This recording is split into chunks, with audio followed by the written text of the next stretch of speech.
मेरी आवाज आ रही है स्पष्ट आपको? जी। यस, आ रही है गुरु की आवाज। आदरणीय, आ रही है आपकी गुरु की आवाज आवाज नहीं आ आपकी। रही है, और जिन लोगों के माइक खुले हैं कृपया सब माइक बंद करेंगे। मेरी आवाज नहीं आ रही है अभी? आ रही है सर आवाज। ठीक है। तो अभी हम पंच महाभूतों की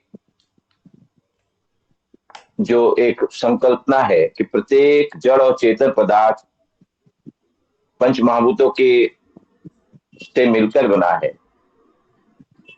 और किसी पंच महाभूत की जिस तत्व में, जिस पदार्थ में बहुलता होती है, प्रधानता होती है, उसको उसी प्रकार के द्रव्यों से जाना जाता है।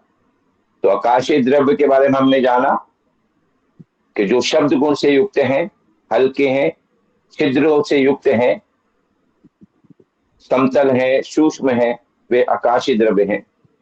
और ऐसे ही वायव्य द्रव्य, तो जहां रिक्तता है, आकाश है, वहीं पर वायु विचरण कर सकती है, सूक्ष्म है, जल को अवशोषित करने वाली है, इसलिए रुक्षता के गुण से युक्त पदार्थ हल्के, शीतल, और कहना चाहिए सूक्ष्म, और वायु का गुण है स्पर्श, तो स्पर्श गुण से युक्त पदार्थ, साथ ही ऐसे पदार्थ जिनके सेवन से शरीर में रूखापन, खुरदरापन,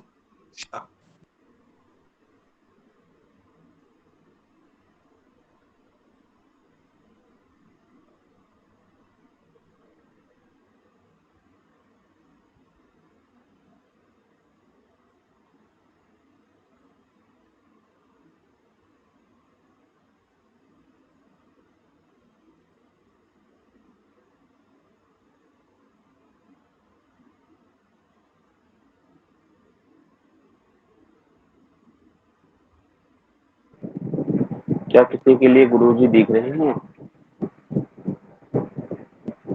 नहीं आई थिंक तो लेफ्ट हो गया।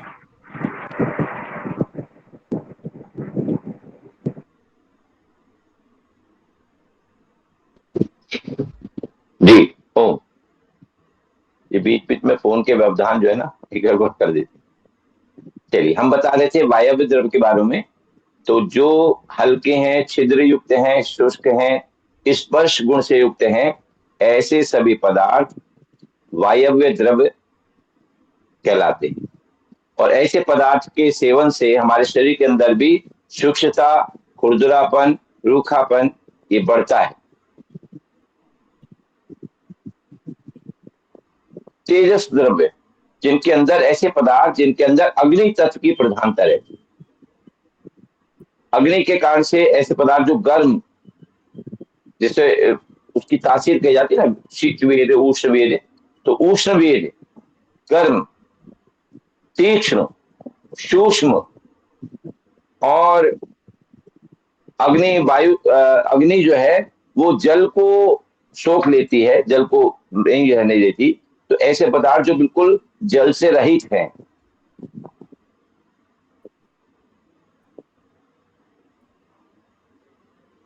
रूखे हैं, वृक्ष, और ऐसे पदार्थ जिनके सेवन से हमारे गुरुजी शरीर के आपकी आवाज क्लियर नहीं आ पा अंदर रही। भी जलन उत्पन्न हो जाती है। हमारे चयापचय की शक्ति उससे प्रभावित होती है, पाचन की शक्ति। हमारे तेज, गुरुजी आपकी आवाज नहीं आ रही है। तेज, चमक, आ रही है आवाज? नहीं आ रही? जी, नहीं आ रही है गुरुजी आवाज। आ रही है आवाज, आ रही है। आ रही आवाज अब? तो तेजस द्रव्य जिनमें अग्नि तत्व की प्रधानता रहती है, ऐसे सभी तत्व जिनके अंदर तीक्ष्णता है, गर्मी है, रुक्षता है, और जिनके ऐसे पदार्थ जिनके सेवन से हमारे शरीर के अंदर भी जलन उत्पन्न हो जाती है, चयापचय की हमारी शक्ति जो है वो प्रभावित होती है, पाचन शक्ति हमारी प्रभावित होती है, हमारी जो तेज है, चमक है, और हमारे त्वचा का रंग, ये सब इससे प्रभावित होते हैं। तो ऐसे पदार्थ अग्नि तत्व से प्रधानता वाले, अग्नि तत्व की पंच महाभूत की प्रधानता वाले जो तेजस द्रव्य के रूप में हम जानते हैं। अगले पदार्थ आते हैं ऐसे जो जलीय प्रधानता के साथ में, जिन्हें कहा जाता है आपेय द्रव्य। आपेय द्रव्य जिनके अंदर जल की प्रधानता है, तो जितने भी ऐसे खाद्य पदार्थ जिनके अंदर जल तत्व ज्यादा है, तरल हैं, शीतल हैं, भारी हैं और तरलता के वायु के कारण से चिकनापन है, जिसमें स्निग्धता है, चमक है, जिनकी जो मंद है, गाढ़ेपन को लिए हुए हैं, रस गुण से युक्त हैं, ऐसे सभी पदार्थ जलीय पदार्थ या जलीय द्रव्य या आपेय द्रव्य कहलाते हैं। और पांचवा पंच महाभूत है पृथ्वी तत्व। तो पृथ्वी तत्व की प्रधानता वाले तत्व जो है, पदार्थ जो है, वो पार्थिव द्रव्य कहलाते हैं। और जैसा कि पृथ्वी का गुण है भारीपन का, यदि ठोस पदार्थ कहीं है तो वो भारी है, सख्त है, कठोर है, दृढ़ है, स्थूल है। और पृथ्वी तत्व ज्यादा है तो फिर वहां पानी का कमी है, तो फिर चिपचिपेपन से रहित है। पृथ्वी का गुण है गंध, तो ऐसे पदार्थ जो गंध से युक्त हैं। साथ ही ऐसे पदार्थ जिनके सेवन से हमारे शरीर के अंदर भी मोटापा, दृढ़ता, मजबूती, कठोरता और शरीर की हमारी स्थूलता में वृद्धि होती है, ऐसे सभी द्रव्य पार्थिव द्रव्य कहलाते हैं। तो ये पंच महाभूतों की प्रधानता के साथ जितने भी हमें ऐसे तत्व दिखाई देते हैं, तो इनके प्रयोग से, ऐसे तत्वों के प्रयोग से अगर हमारे शरीर के अंदर हम अपने स्वास्थ्य को समानुपातिक रूप में बनाए रख सकते हैं। यदि हमारे शरीर में कृष्णता है, कमजोरी है, तो हम पृथ्वी तत्व की प्रधानता वाले, जलीय तत्व की प्रधानता वाले यदि पदार्थों का सेवन करेंगे तो हमारे शरीर के अंदर उनकी पूर्ति होगी और हमारा शरीर फिर कमजोर नहीं रहेगा, सूखा नहीं रहेगा, फिर वो स्थूलता को प्राप्त करेगा, मोटापे को प्राप्त करेगा, मोटा हो जाएगा। तो इस प्रकार से विभिन्न प्रकार के पदार्थों के चयन से हम अपने शरीर को स्वस्थ रख सकते हैं। सामान्य रूप से देखा जाए तो यदि हम अपने शरीर को देखें, किसी के भी शरीर को, तो हमें दो तत्व दिखाई देते हैं मुख्य रूप से। कौन कौन से? एक तो स्थूल शरीर पृथ्वी तत्व, और उसके अंदर ये कह सकते हैं कि जल है, रक्त के रूप में है और अन्य रूपों में रसों के रूप में है। तो दो चीज दिखाई देती है, रस और जल और पृथ्वी। तो क्या जो बाकी तीन पंचमहाभूत हैं वो हमारे शरीर में नहीं है? नहीं, उनकी भी उपस्थिति है। पंचमहाभूत का अनुपात अलग अलग हो सकता है, लेकिन पंच महाभूतों की उपस्थिति प्रत्येक पदार्थ में, प्रत्येक जड़ हो या चेतन हो, उसमें होती ही है। अन्य तत्वों की जो उपस्थिति है या उनका कार्य संपादन है, वो हमारे शरीर में जो कितनी गतिविधियां चल रही हैं उसमें बिना उनकी उपस्थिति के गतिविधियां संचालित हो ही नहीं सकती। यूं कहा जाए, जब तक पंच महाभूत नहीं होंगे तो हमारे शरीर की गतिविधियां संचालित नहीं होंगी। अब इसको थोड़ा जैसे ऐसे आगे बढ़ेंगे तो हम इसको और स्पष्टता से समझेंगे कि हमारे शरीर में जितनी भी शरीर की शारीरिक और मानसिक चेष्टाएं हैं, क्रियाएं हैं, उनके संचालन का, उनको निर्देशित करने का, उनके मूल में वात जो है वो है, वात अर्थात वायु। वायु चंचल होती है, इधर से उधर बहती रहती है। तो शरीर के अंदर भी जितने प्रकार का आवागमन इधर से उधर हो रहा है, यहाँ तक कि संवेदनाएं, सूचनाएं, वो भी यदि नर्वस सिस्टम के माध्यम से इधर से उधर हो रही हैं। यहां तक कि हमारी ध्वनि का जो प्रक्षेपण हो रहा है, उत्पादन हो रहा है, वह भी वात के द्वारा ही संभव है। कुछ मांस के तंतु जो गले में वोकल कॉर्ड में लगे हैं, उसके अंदर से जब वायु का प्रवेश कराते हैं हम, तो विभिन्न प्रकार के ध्वनि तरंगे उत्पन्न होती हैं और हम अपने मनमाफिक तरंगों को उत्पन्न कर शब्द का आकार दे देते। तो ये सारी क्रियाएं, सारी चेष्टाएं जो है वात के कारण से हो रही। और वात जितनी भी वात की उपस्थिति तभी होगी जब छोटी छोटी कोशिकाओं से मिलकर बनाए। छोटी छोटी कोशिकाओं से मिलकर के कोई अंग बनता है, उंगली मान लो बनती है, फिर ऐसी 5 उंगलियां बन करके फिर एक हाथ बनता है। तो प्रत्येक स्किन हो या मांसपेशी हो या अस्थि हो या मज्जा हो या कोई तंत्रिका हो या रक्त हो, सभी के भीतर कोशिका विभिन्न स्वरूपों में, विभिन्न आकार में होती हैं। और प्रत्येक कोशिका एक शरीर की भांति काम करती है। प्रत्येक कोशिका के अंदर पंच महाभूत विद्यमान रहते हैं। प्रत्येक कोशिका के अंदर, जिन लोग साइंस के स्टूडेंट रहे होंगे, जिन्होंने बीएससी वगैरह में साइंस ली होगी, वो जानते होंगे कि जो जीव कोशिका की रचना है, उसमें कोशिका झिल्ली के अंदर, बारीक झिल्ली के अंदर, कोशिका भित्ति के अंदर जीव द्रव्य भरा रहता है। जल के अंदर पृथ्वी तत्व घुला हुआ गाढ़ा था, और उसके बीच में बुलबुले, रक्त की रिक्तिकाएं, बबल्स, रिक्तिकाएं रहती हैं। उन रिक्तिकाओं में वायु रहती है। और जो कोशिका का केंद्रक है, जहां आरएनए, डीएनए, पूरी उसकी संरचना विभिन्न प्रकार के गुण सूत्रों के आधार पर हमारे शरीर का जहां क्रियाओं को और व्यवस्थाओं को संचालित किया जाता है कि कब क्या होना है, कहां पर बी और सी डी लगा है, किस क्रम से लगे हैं, इसी के अनुरूप हमारे शरीर की क्रियाएं संचालित होती हैं। ऐसे ही उसकी एक रचना रहती है। एक तरफ को जिसे कहते हैं माइटोकॉन्ड्रिया, जिसे कोशिका का बिजली घर कहा जाता है, वहां अग्नि रहती है। और वहीं पर जो वहां जो अग्नि की उपस्थिति के से जब वहां पर रक्त के द्वारा उस कोशिका में भोजन पहुंचाया जाता है, ग्लूकोज, और वहां पर श्वास के द्वारा जो रक्त में ऑक्सीजन ग्रहण की गई थी, वो ऑक्सीजन पहुंचाई जाती है। तो भोजन जो ईंधन है वो और ऑक्सीजन के संयोग से माइटोकॉन्ड्रिया के अग्नि से वहां अग्नि प्रज्वलित होती है, एटीपी के रूप में ऊर्जा निर्मित होती है।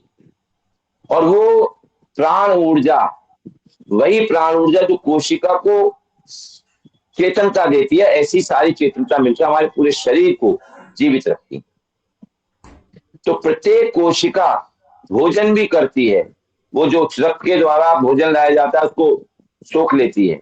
जो श्वास हम जो फेफड़े द्वारा ऑक्सीजन लेते हैं, जो कि सोख ली जाती है रक्त के द्वारा, वो रक्त के द्वारा लाल रक्त कोश कणिकाओं के द्वारा वो जाती है कहाँ, कोशिका तक, और वहां से फिर वो ऑक्सीजन को ले लेती है। प्रत्येक कोशिका श्वास लेती है। और कार्बन डाइऑक्साइड फिर वहां से जो रासायनिक क्रियाओं के द्वारा बनी है, कार्बन तत्व पृथ्वी तत्व के द्वारा संजो मिलकर के, तो वो CO2 gas, carbon dioxide gas वापस भेज देती है। यानी श्वास ले रही है, निष्कासन कर रही है, मल का निष्कासन कर रही है, और सभी प्रकार की यूरिक एसिड का निष्कासन कर रही है, गैस का निष्कासन कर रही है। यानी सभी प्रकार की क्रियाएं प्रत्येक कोशिका शरीर में करती है।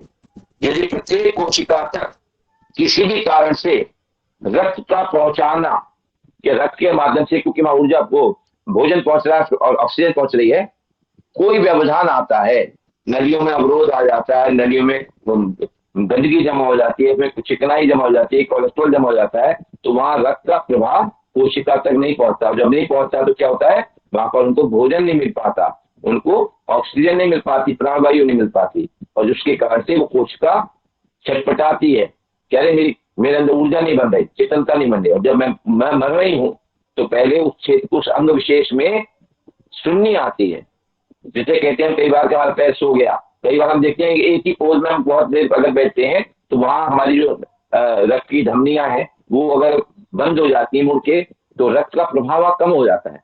और रक्त का प्रवाह जब काफी देर तक कहीं नहीं रहता तो वो कोशिकाएं विचलित होने लगती हैं, वहां सुन्नापन आने लगता है, झंझनाहट होने लगती है, जिसे हम कहते हैं सुन्नी आ गई, पैर झंझना रहा है।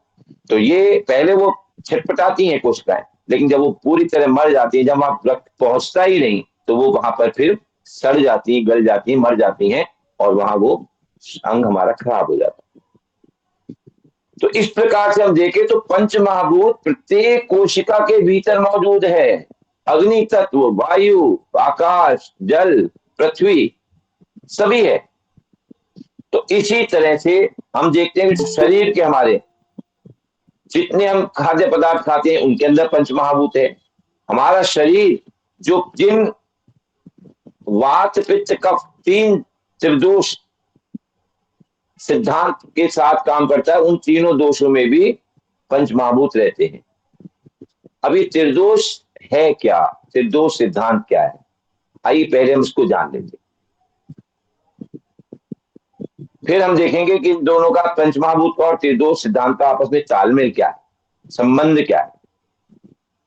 तो आइए त्रिदोष सिद्धांत को जानते हैं। त्रिदोष को हम त्रिशब्द के नाम से भी जानते हैं। त्रिशब्द, ये शरीर में यदि सम अवस्था में रहते हैं, एक निश्चित अनुपात में रहते हैं, तो हमारी सभी प्रकार की सप्त धातुओं का, जो रस, रक्त, मांस, अस्थि, मज्जा, मेद, शुक्र, वीर्य, ये जो सात हैं, ये सभी धातुएं मल और हमारे शरीर की जो पूरी प्रकृति है ये संतुलित रहती है। लेकिन जैसे ही वात पित्त कफ में कोई भी एक दोष बढ़ जाता है, एक वात पित्त या कफ कोई भी बढ़ जाता है, तो हम कहते हैं कि इसमें दोष आ गया, तब इसको हमने यहां पर दोष जोड़ा है। दोष नहीं है ये, लेकिन चूंकि ये बढ़ जाने से हमारे शरीर में विभिन्न प्रकार की अनियमितता उत्पन्न करता है, और जिसको कि हम रोग, व्याधि या कुछ भी कह सकते हैं, तो उस अनियमित आचरण को ही हम रोग कहा करते हैं। और उस अनियमितता के कारण से ही इसको कहा गया कि दोष हो गया। तो कभी वात बढ़ गया तो वात दोष हो गया, कभी पित्त बढ़ गया तो पित्त दोष हो गया, और कभी कफ बढ़ गया तो कफ दोष हो गया। और उसी से संबंधित उपद्रव या उसी से संबंधित विचलन या उसी से संबंधित हमें उसके प्रभाव जो हमारे शरीर पर पड़ रहा है वो हमें दिखाई देने लगता है। और उसी प्रभाव के कारण से हम कहते हैं कि हमें विभिन्न प्रकार का या फला प्रकार का रोग हो गया है। अब ये वात पित्त कफ यदि साम्य अवस्था में रहते हैं तो उसको हम अपने शरीर की मूल प्रकृति कहते हैं। यानी वात पित्त कफ का उपस्थिति प्रत्येक शरीर में आवश्यक है, होती है, इसी को मूल प्रकृति कहा जाता है। और किसी प्रत्येक व्यक्ति के अंदर जैसे पंच महाभूतों की प्रत्येक पदार्थ में प्रधानता रहती है, ऐसे ही प्रत्येक शरीर के अंदर किसी न किसी इस दोष की, वात पित्त कफ की प्रधानता रहती है। किसी किसी में दो की भी रहती है, वात की है, कफ की भी है, वात की है, पित्त की भी है, कफ की है और वात की भी है। तो इस प्रकार से हम देते हैं कि जब एक तत्व की, कोई एक दोष की प्रधानता किसी शरीर में रहती है, तो हम उस व्यक्ति को उसी वात प्रकृति का मनुष्य कहते हैं, या पित्त प्रकृति का मनुष्य कहते हैं, या कफ प्रकृति का मनुष्य कहते हैं, या वात पित्त का कहते हैं, या पित्त कफ का कहते हैं। इस प्रकार से हम देखते हैं 7 प्रकार के प्रकृति के मनुष्य इस धरा पर पाए जाते हैं। अब यदि शरीर में हमारे, हम जो पदार्थ खा रहे हैं, बाहर से भोजन ले रहे हैं, वो पित्त प्रकृति का बढ़ाने वाला है। तो यदि कोई कफ प्रकृति का या वात प्रकृति का लेगा तो उसको वो फर्क नहीं पड़ेगा, लेकिन जैसे ही पित्त प्रकृति वाला पित्त प्रधानता वाले द्रव्य का सेवन करेगा तो पित्त जल्दी कुपित हो जाएगा।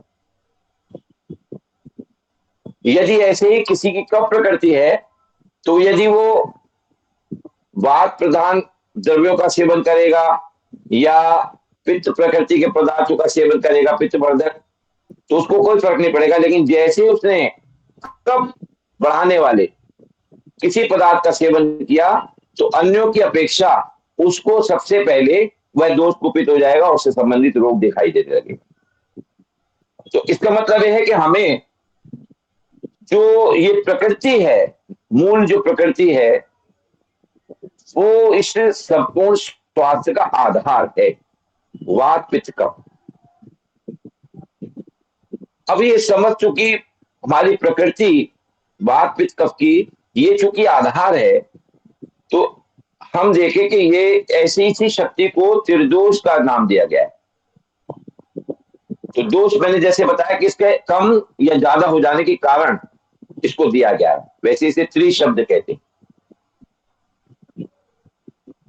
शरीर के जितने भी हमारे अंग हैं, हमारे शरीर में जितने भी रचना है, समस्त रचना है, सप्त धातुएं हैं और मल है, या जितने भी हमारे कहने चाहिए तत्व हैं, वो सब इन वात पित्त कफ के संयोजन से ही उनकी उपस्थिति सभी में पाई जाती है, जैसे कि पंचमहाभूत की पाई जाती है। तो इसलिए वात पित्त कफ की हमारे शरीर में बहुत महत्वपूर्ण भूमिका है, क्योंकि ये वात पित्त कफ ही, ये दोष जो है, त्रिदोष जो है, यही हमारे शरीर की उत्पत्ति, उसके पोषण, उसकी स्थिति और उसके विनाश के कारण है, विनाश के कारक हैं, कारण हैं। इनके वात पित्त कफ के सम होने पर, एक निश्चित अनुपात में होने पर हम शरीर को स्वस्थ मानते हैं। और जैसे ही हम इसके अंदर कोई भी ऊंच या नीच आती है, कमी या बढ़ोतरी होती है, तो तुरंत हमारे शरीर के अंदर जो इसकी साम्यावस्था का संतुलन आते ही तो हमारे स्वास्थ्य असंतुलित हो जाता है। और जो दोष वृद्धि हुई है जिसकी, उससे संबंधित, उससे प्रभावित रोग हमारे शरीर में दिखाई देने लगते हैं। इनके दूषित होने से, वात पित्त कफ के असंतुलित होने से हमारी जो सप्त धातुएं हैं, रस, रक्त, मांस, मेद, अस्थि, मज्जावेद, ये सभी भी प्रभावित होने लगते हैं। यानी हमारा रक्त भी कमती बढ़ती होने लगता है, हमारा हीमोग्लोबिन, हमारी मांसपेशियां भी शिथिल या मजबूत होने लगती हैं, या मोटापा है, शरीर की चर्बी घुलने लग जाती है, हड्डियों में दर्द होना शुरू हो जाता है, हड्डियां कमजोर हो जाती है, हड्डी भुरभुरी होने शुरू हो जाती हैं। यानी विभिन्न प्रकार के जो सप्त धातुएं हैं उससे वो भी प्रभावित होने लगती हैं। हमारे जो मल हैं शरीर में, जिनको दूषित निकल जाना है, वह भी प्रभावित हो जाते हैं। मल सूख जाता है, मल हमारे शरीर के अंदर ही रुकने लगता है, बाहर नहीं निकलता, और इसीलिए हमारे शरीर में फिर रोग जन्म लेने लगते हैं। इन दोषों के दूषित होने का कारण क्या हुआ? एक तो हुआ प्रमाण में या तो अधिकता, और दूसरा हुआ प्रमाण में कमी होना। लेकिन अधिकता होने पर ही रोग की उत्पत्ति के मूल को माना जाता है। यानी जो भी दोष अधिक हो गया है, हम उसके उपचार में उस दोष को कम करने का प्रयास करते हैं। पित्त अधिक हो गया है तो पित्त को कम करा जाएगा, कफ बढ़ गया है तो कफ को कम किया जाएगा, वात बढ़ गया है तो वात को कम किया जाएगा। यानी जो दोष बढ़ गया है उसको कम किया जाता है, क्योंकि उसी से संबंधित रोग हमारे शरीर में प्रकट होने लगते। तो ये उपचार की बेसिक थीम है कि जो दोष बढ़ा है उसी को कम करने का प्रयास करके ही हम उसको उपचार कहते हैं। जिस प्रकार से हम देखते हैं कि हमारे मन का प्रभाव सारे शरीर में व्याप्त है, उसी प्रकार ये तीनों दोष जो हैं ये भी संपूर्ण शरीर में व्याप्त रहते हैं।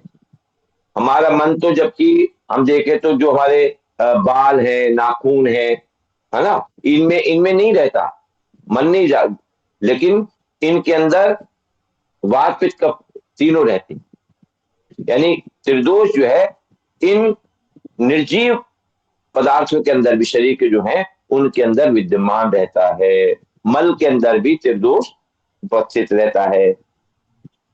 तो इसलिए अब हम देखते हैं कि ये किस प्रकार से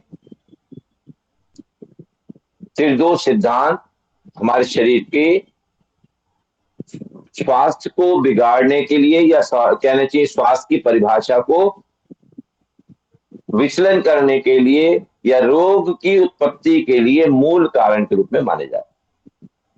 अब ये और क्या है, वात पित्त कफ है क्या,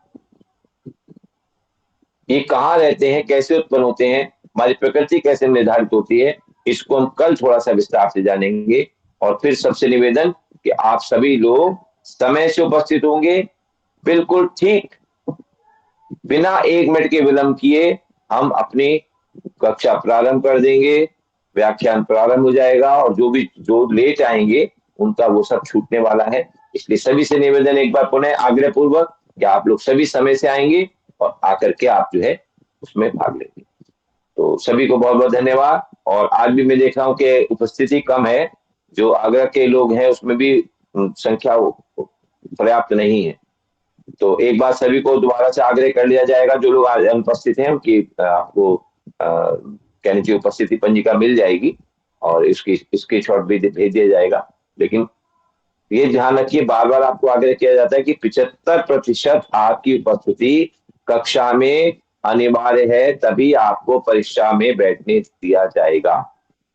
जो लोग नहीं आते हैं वो ध्यान दें इस बात का, और पूरा सुने, तभी फायदा है, तभी आपका लाभ है। क्योंकि जब पूरा व्याख्यान आप सुनेंगे तभी आपके ज्ञान में क्रमशः वृद्धि होने वाली है। बीच में कोई भी विषय छूट जाने पर उसका फिर सिरा पकड़ने में और उसको अंगीकार करने में समस्या आती है। तो सभी से निवेदन कि समय से आएंगे और पूरे समय रहेंगे। धन्यवाद।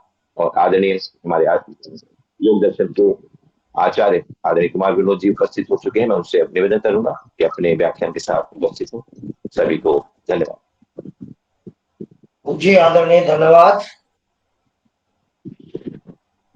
सभी भाई बहनों को प्रणाम।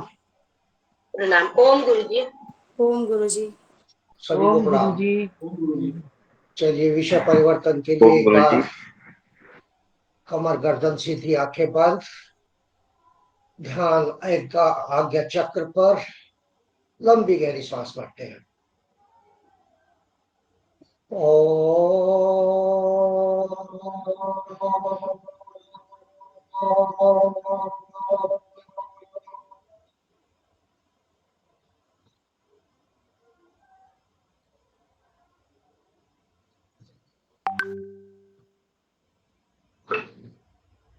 ओम योगेन चित्तस्य पदेन वाचा मलं शरीरस्य च वैदिकेन योगाकरोतं परमं मुनिना पतञ्जलिं प्रमाञ्जलिरान्तोऽस्मि।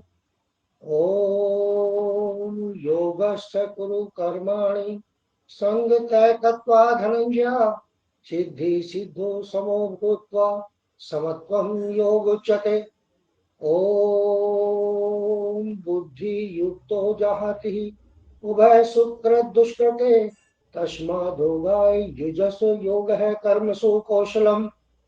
ओम यदा पंचावतिष्ठन्ते ज्ञानानि मंसासः बुद्धिश्च न विचेष्टति तामाहु परमागतिम्। ओम शांति शांति शांति। परम पूज्य स्वामी जी महाराज, आचार्य जी महाराज, समस्त ऋषि महर्षि, ब्रह्म ऋषि, राज ऋषि की दिव्य आत्माओं को प्रणाम करते हुए इनका आशीर्वाद लेते हुए आज का अध्ययन और अध्यापन कार्य आरंभ करते हैं। ओम शांति।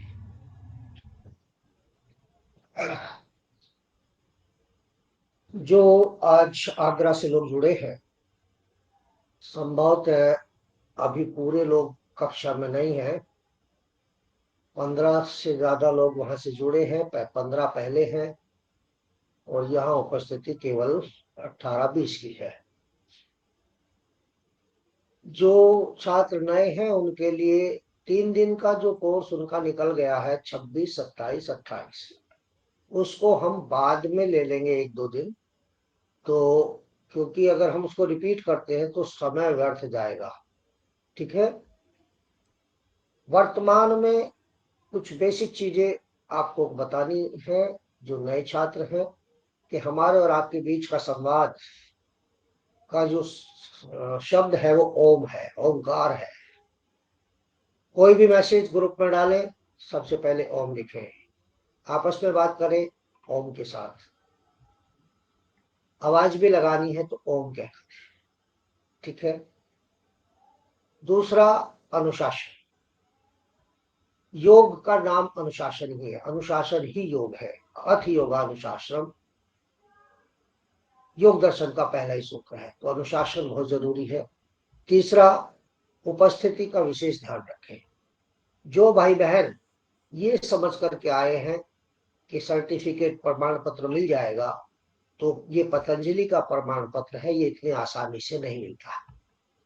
इसमें पुरुषार्थ करना होता है और बिना पुरुषार्थ के कुछ भी प्राप्त नहीं होता, क्योंकि प्राप्ति कर्म का परिणाम होता है। ठीक है।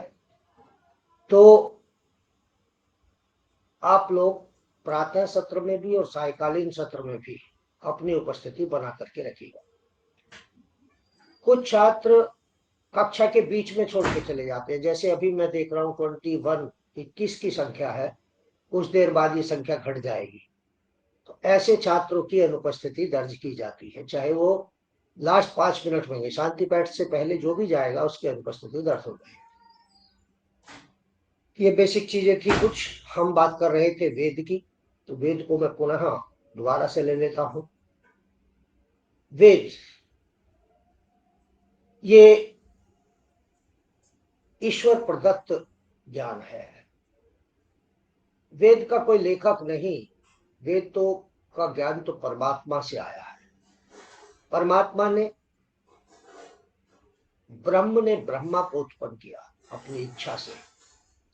ब्रह्मा ने 4 ऋषियों को उत्पन्न किया और उन्हें समाधि की अवस्था में ये ज्ञान दिया, तब ये अवतरित हुआ है।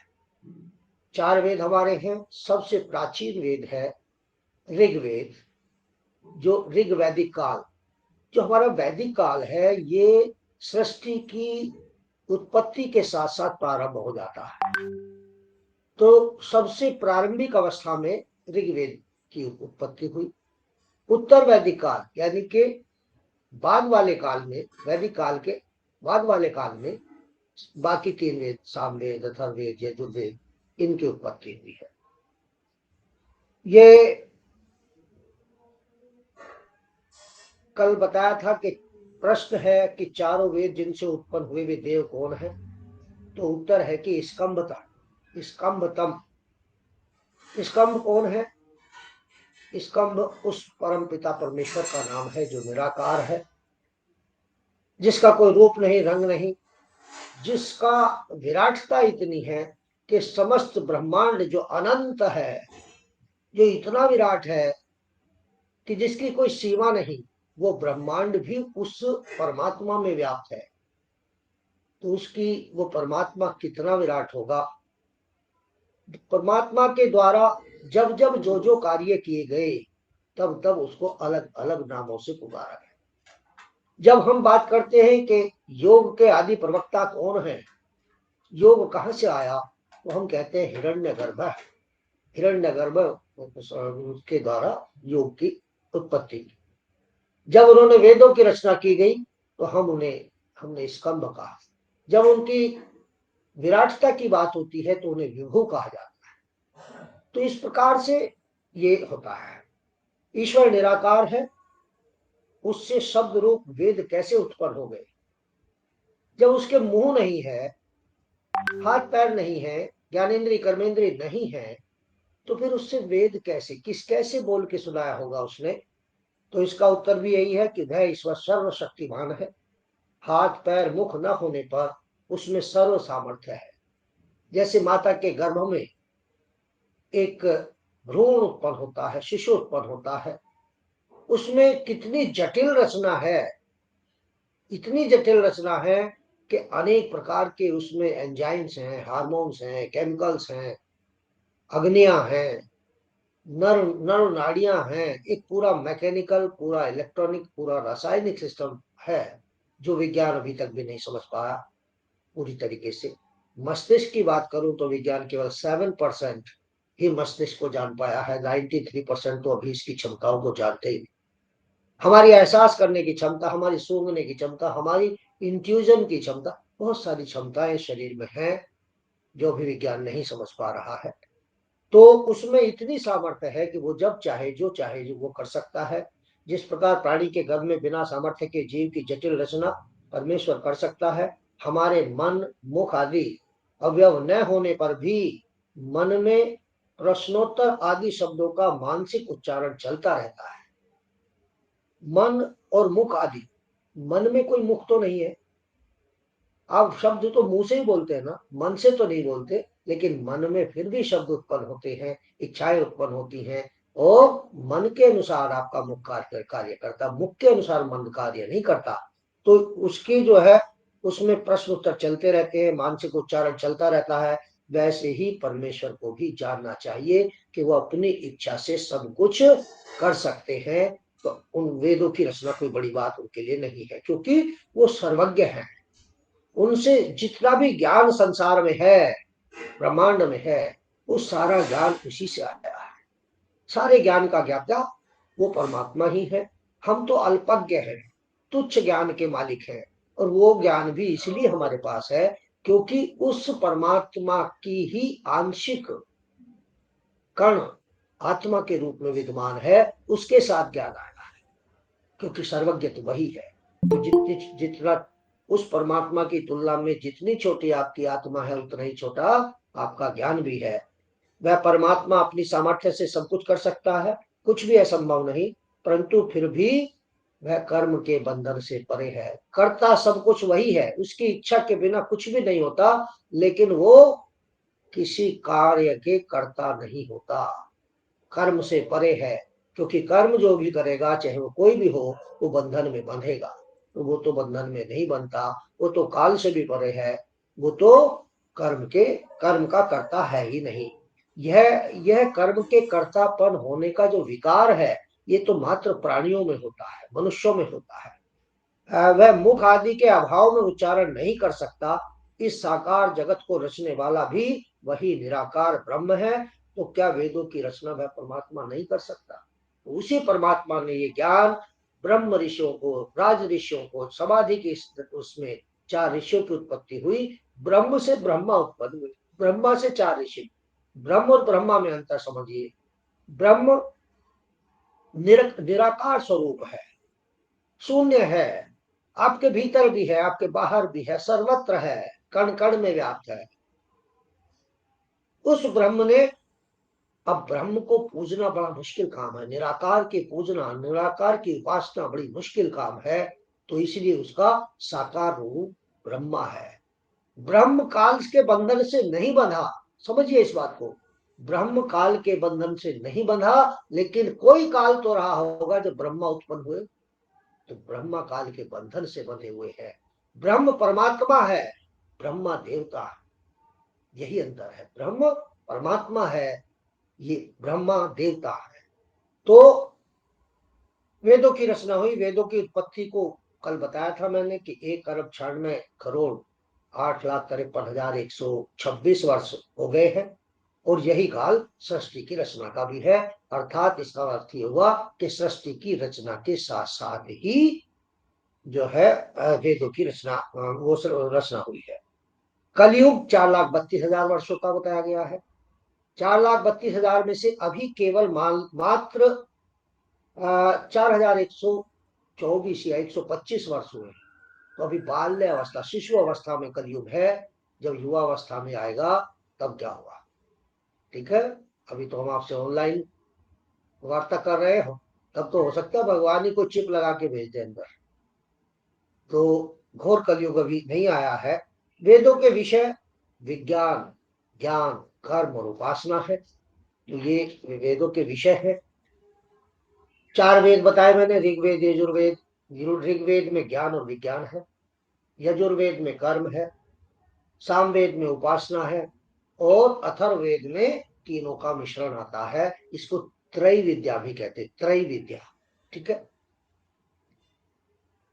पवित्र ऋषियों के आत्मा में जो ईश्वरीय प्रेरणाएं सृष्टि के आदिकाल में ज्ञान के रूप में प्रकट हुई, उसी ईश्वरीय ज्ञान को हमने वेद कहा। ये वेद ईश्वरीय होने से नित्य और निभ्रांत हैं। इन पर कोई संदेह या शक नहीं किया जा सकता, क्योंकि ये परमात्मा के द्वारा प्रदत्त है। चारों वेदों में 20,416 ऋचाएं हैं। श्लोक नहीं बोला जाता, उनको मंत्र नहीं बोला जाता, ऋचाएं बोली जाती है। श्लोक, मंत्र, ऋचाएं, आयतें, ये अलग अलग चीजें हैं। तो वहां 20,416 ऋचाएं हैं। वेदों के 4 अंतरंग और 6 वेदांग है। अंतरंग क्या है उसके? आरण्यक, संहिता, ब्राह्मण, उपनिषद, ये 4 अंतरंग हुए उसके। और इसके बाद वेदांग। वेदांग क्या है? शिक्षा, निरुक्त। निरुक्त यानी कि शब्द का अर्थ, जो गूढ़ शब्द है उनके अर्थ है उसमें। शिक्षा में वेद और मंत्र का उच्चारण है। व्याकरण, शिक्षा, व्याकरण, व्याकरण में स्वर बोध। छंद, जैसे आप छंदों की रचना करते हैं कविताओं में, गायन में, तो छंदों का ज्ञान भी है, निरुक्त भी है, ज्योतिष भी है, और कल्प भी है।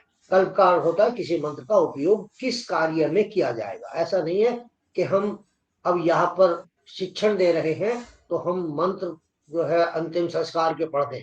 ऐसा नहीं, किस कार्य में किस मंत्र का उपयोग होगा, शादी में कौन से मंत्र होंगे, जन्मदिन में कौन से मंत्र होंगे, या अन्य कार्यों में जो 16 के 16 संस्कार है, सबके अलग अलग मंत्र हैं। तो अंतरंग भाग में आध्यात्मिक, दार्शनिक और भौतिक विज्ञान, भौतिक संरचना, ब्रह्मांड की भौतिक संरचना, ये अंतरंग में आता है। वेद और उसके उपवेद, आयुर्वेद, ऋग्वेद का यद्यपि लिखा गया है, लेकिन आचार्य बालकृष्ण जी की जब हमने पुस्तक पढ़ी है तो उनमें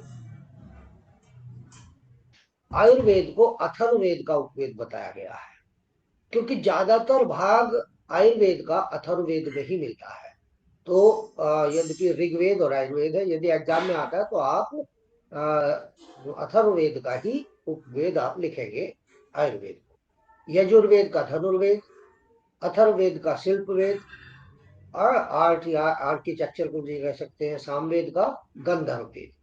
ये जो है, ये चारों के चारों जो वेद हैं, इनको श्रुति भी कहा जाता है।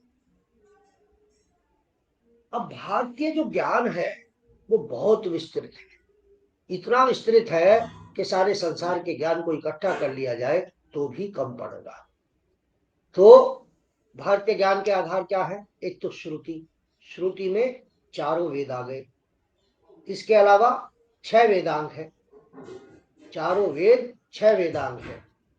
इन वेदांगों के भी फिर संहिता है, ब्राह्मण है, अरण्यक है, उपनिषद है, फिर स्मृतियां हैं, मनुस्मृतियां, याज्ञवल्क्य स्मृति, पाराशर स्मृति। इसके अलावा 15 स्मृतियां और हैं।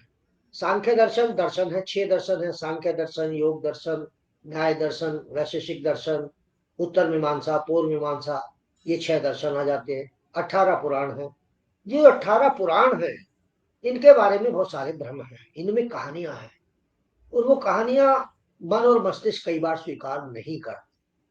तो ऐसा नहीं है तो वो भी वेदों का ज्ञान ही दे रही है कहानियों के माध्यम से, लेकिन हम उनको समझ नहीं पाते। तो इनको समझाने वाला भी कोई पुराण का ज्ञाता होना चाहिए। सबसे पहला पुराण ब्रह्म पुराण है। पद्म पुराण, विष्णु पुराण, शिव पुराण, भागवत पुराण, नारद पुराण, मार्कंडे पुराण, अग्नि पुराण, भविष्य पुराण।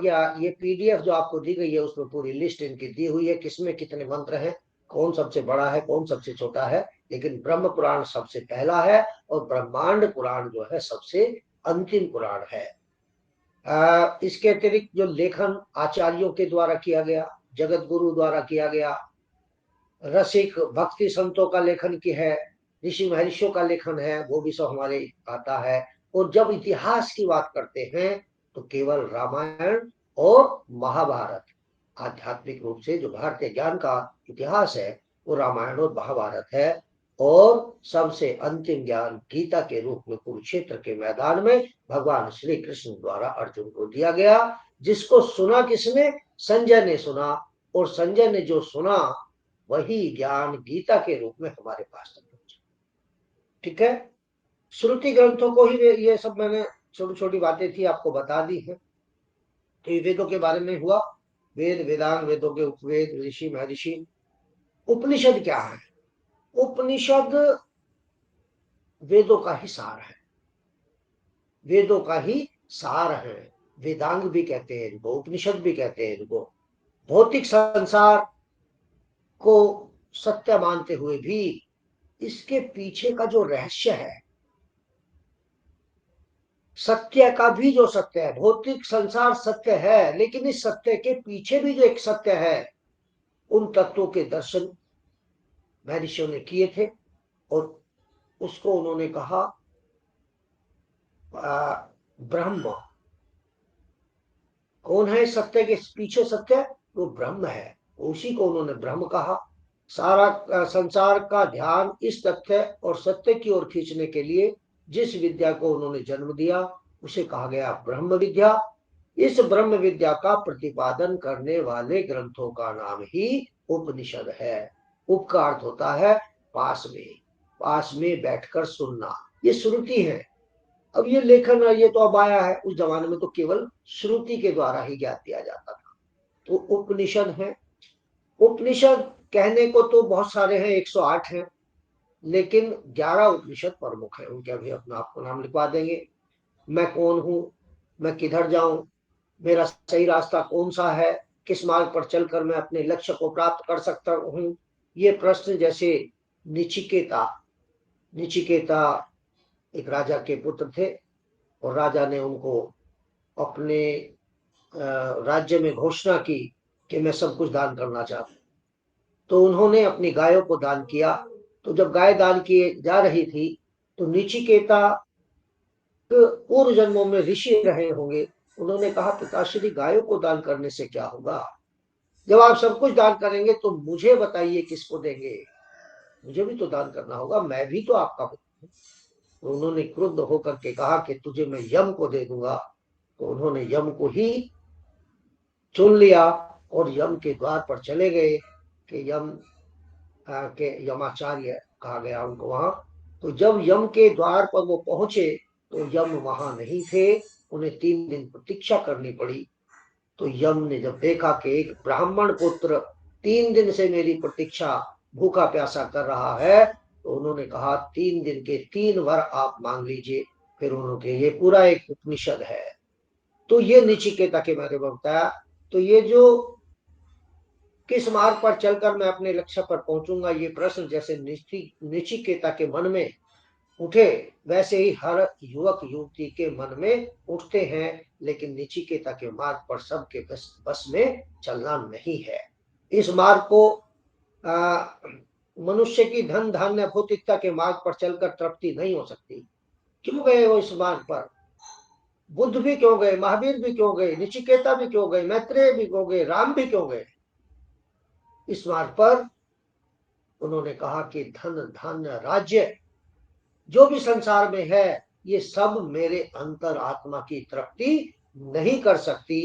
तत्वैव राजन मानुषय वित्तम, यह रुपया पैसा मेरे अंतर मन की बेचैनी को शांत नहीं कर सकता। वित्त से संसार के भोग और सुख तो मिल सकते हैं, आत्मा को जिस अमरता की तलाश है, जिस सुख की तलाश है, वह इससे प्राप्त नहीं होता। क्या सारे संसार का धन आप में से कोई कहे मुझे दे दिया जाए और उससे कहा जाए कि अब कोई इच्छा ना हो, क्षणिक भी इच्छा ना हो, कोई चीज नहीं मांगोगे, क्या सौदा घाटे का है फायदे का? सारे संसार का अगर हम कहें भाई एक व्यक्ति को दे दिया जाए और फिर उससे कहा जाए कि अब कोई इच्छा, तब भी वो ये कहेगा कि इच्छा तब भी उत्पन्न होगी। तो ये इच्छाएं, तो इसका अर्थ ये हुआ कि सारे संसार का धन धान्य भी एक मनुष्य की इच्छाओं को पूर्ण नहीं कर सकता। तो फिर हमें उस रास्ते पर क्यों जाना है? उपरोक्त शब्द हमारे मन में भी आ, ये सब बातें हमारे मन में भी आते हैं। इंसान, मनुष्य की चाहते खत्म नहीं होती। गोधन गजधन राजधन खान, जब आवे संतोष धन, सब धन धूरी समान। 8वीं क्लास में पढ़ा होगा। संतोष का जब तक हम पालन नहीं करेंगे हम नहीं हो सकते। इंसान की चाहतों की कोई इंतहा नहीं। 2 गज जमी भी चाहिए 2 गज कफन के बाद, कभी खत्म नहीं होती चाहते। इनके पीछे दौड़ना बंद करिए, पुरुषार्थ करिए, फल उस पर छोड़ दीजिए। उपरोक्त सब हमारे मन में भी आता है, परंतु हम देर में समझ पाते हैं, तब तक समय निकल जाता है, आदतें खराब हो जाती हैं, परिपक्व हो जाती हैं। प्रत्येक भौतिकवादी एक दिन यह तथ्य समझ जाता है कि यह संसार चकाचौंध, इस संसार का ऐश्वर्य, इसकी चकाचौंध, इसके जो आकर्षण है, ये सब मिट जाने वाले हैं। ये नित्य नहीं है, अनित्य है, नश्वर है, धोखा है। परंतु जब आंख खुली तो हाथ में कुछ भी शेष नहीं रहता, तब सब कुछ निकल जाता है। यदि आज आप अपने जीवन में पीछे मुड़ करके देखें, क्या आपने पाया है अभी तक? तुम खाली हाथ दिखाई दोगे। वह वस्तु जिसे वह जन्मों जन्मों से तलाश रहा था, उसके हाथ से इस जन्म में भी निकल जाती है। जिस आत्मा की तृप्ति को, जिस परमात्मा की तृप्ति को प्राप्त करने के लिए जन्म जन्मांतर से हमारी आत्मा तड़प रही थी, इस जन्म में भी हमने इस अवसर को खो दिया। प्रीति, माइक बंद करो। यह भावना हर व्यक्ति के हृदय में एक दिन आती है। यह कटु सत्य किसी का पीछा नहीं छोड़ता। आध्यात्मवादी आत्माएं इस निष्ठुर सत्य को शीघ्र समझ जाती हैं। जिनकी तपस्याएं हैं पूर्ण। प्रीति, माइक। प्रीति,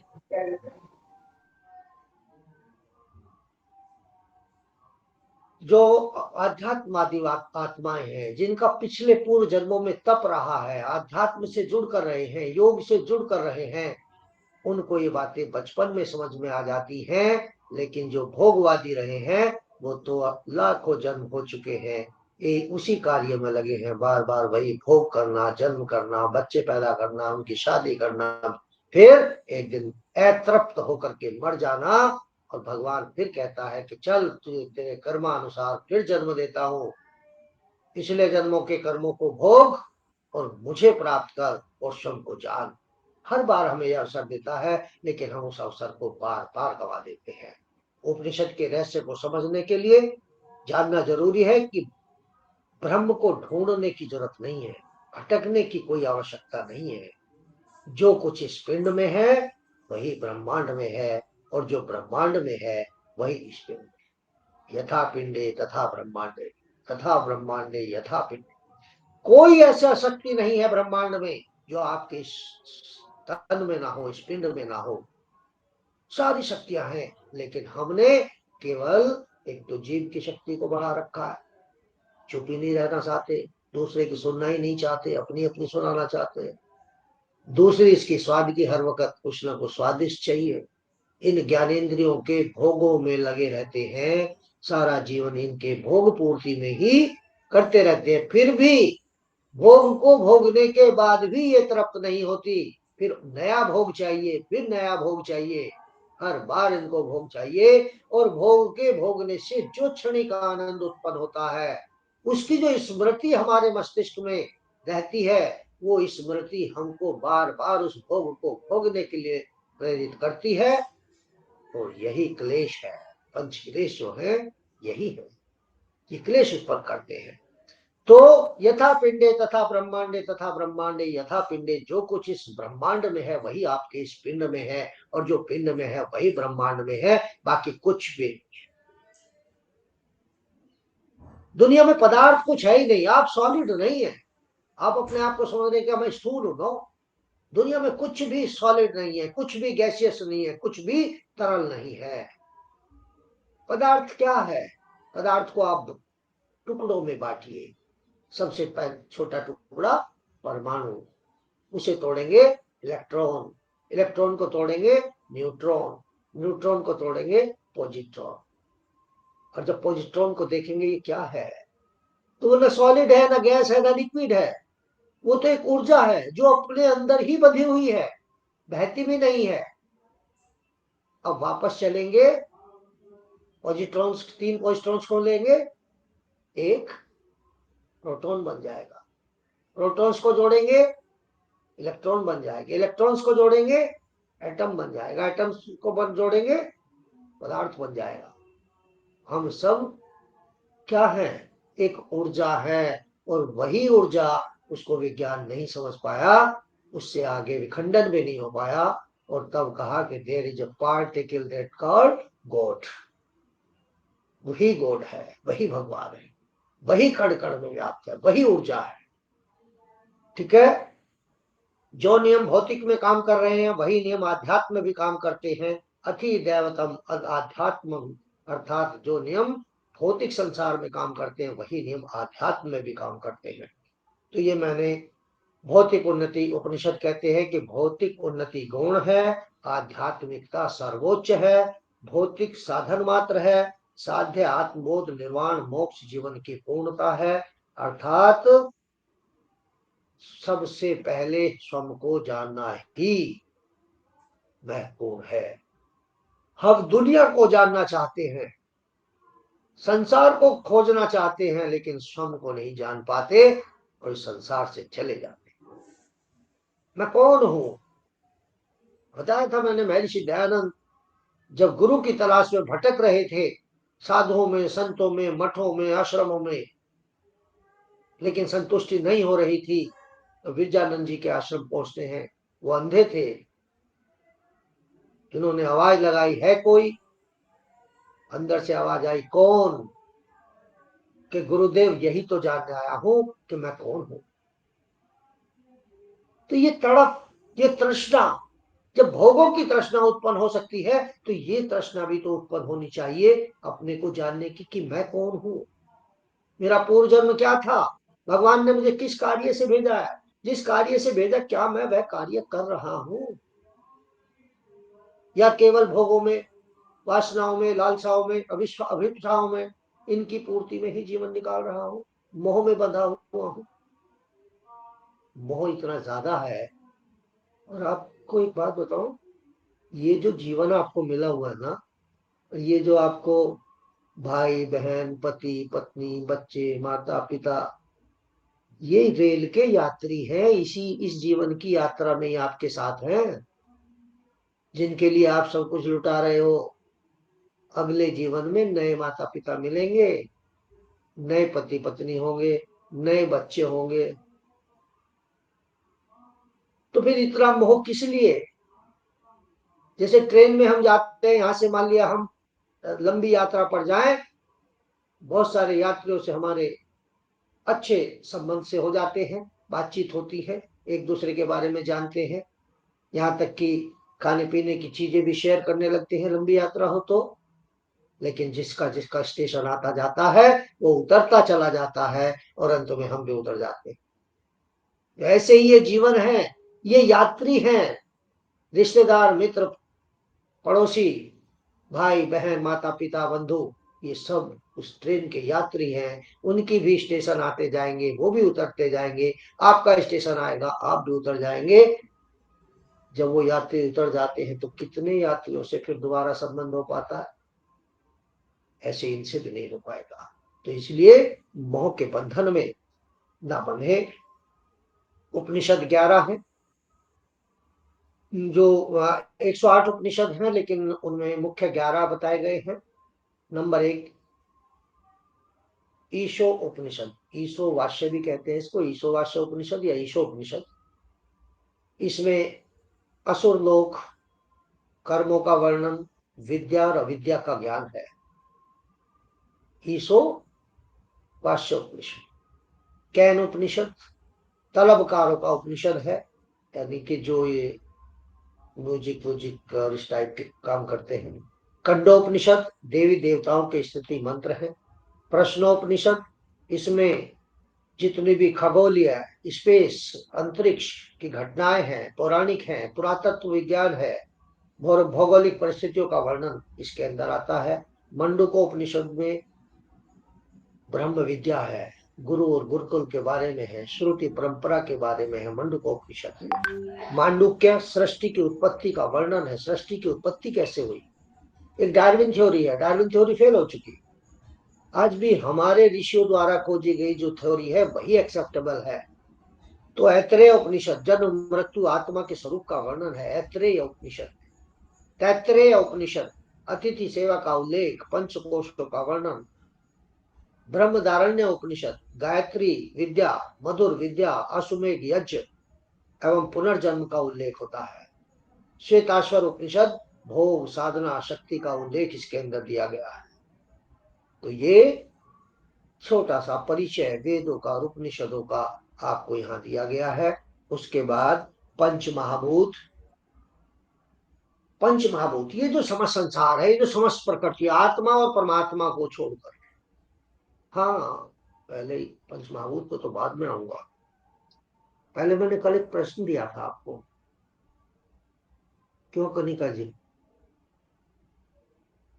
दिव्या, प्रश्न का उत्तर खोजा किसी ने, प्रयास किया, खोजना तो बाद की बात, प्रयास किया। प्रीति, ये 3 छात्र जो गए हैं इनकी अनुपस्थिति लगा दिया जाए, 18 रह गए हैं 21 में से। प्रीति जी गुरु जी। ये 3 छात्र जो चले गए हैं, अभी क्लिक मत करना, तब क्लिक करना जब सबसे कम संख्या यहाँ पर हो। इनकी जी गुरु जी। आदतें खराब होती जा रही हैं। ऐसे लोग रजिस्ट्रेशन कराते ही क्यों हैं जिन्हें पढ़ना नहीं है। जी, जो प्रश्न पूछा था उसका किसी ने प्रयास किया खोजने का? अनिता जी, नरेश जी, चंद्रा नरेश जी, किसने प्रयास किया? प्रयास ही नहीं किया। ये समझते गुरुजी तो भाषण दे के चले गए। सर ऐसा नहीं है सर, समझ ही नहीं आया हमें। तो यही लगता है प्रयास तो किया था, समझ नहीं आया। शरीर से जब हमारी जो आत्मा है वो निकल जाती है तो हम मृत्यु कहते हैं। जब तक आत्मा हमारी शरीर में है तो हमारा शरीर चलता रहता है, तब हम उसको मरा हुआ नहीं मानते। मृत्यु किसकी हुई वो नहीं समझ आया ना, मतलब कहाँ से वो समझ नहीं आया। वही तो बात है, आत्मा कभी मरती नहीं, शरीर जीवित है नहीं, शरीर तो आत्मा की चेतना से चेतन है, वरना तो मिट्टी है। तो वही जब आत्मा शरीर से निकल जाती तभी हम मृत्यु कहते हैं गुरुजी, इससे ज्यादा तो हमें नहीं पता। हम तो यही मानते हैं कि आत्मा शरीर को छोड़कर चली गई है तो शरीर की मृत्यु हो गई है। जब तक आत्मा है शरीर भी चल रहा है तो हम उसको मृत्यु नहीं मानते।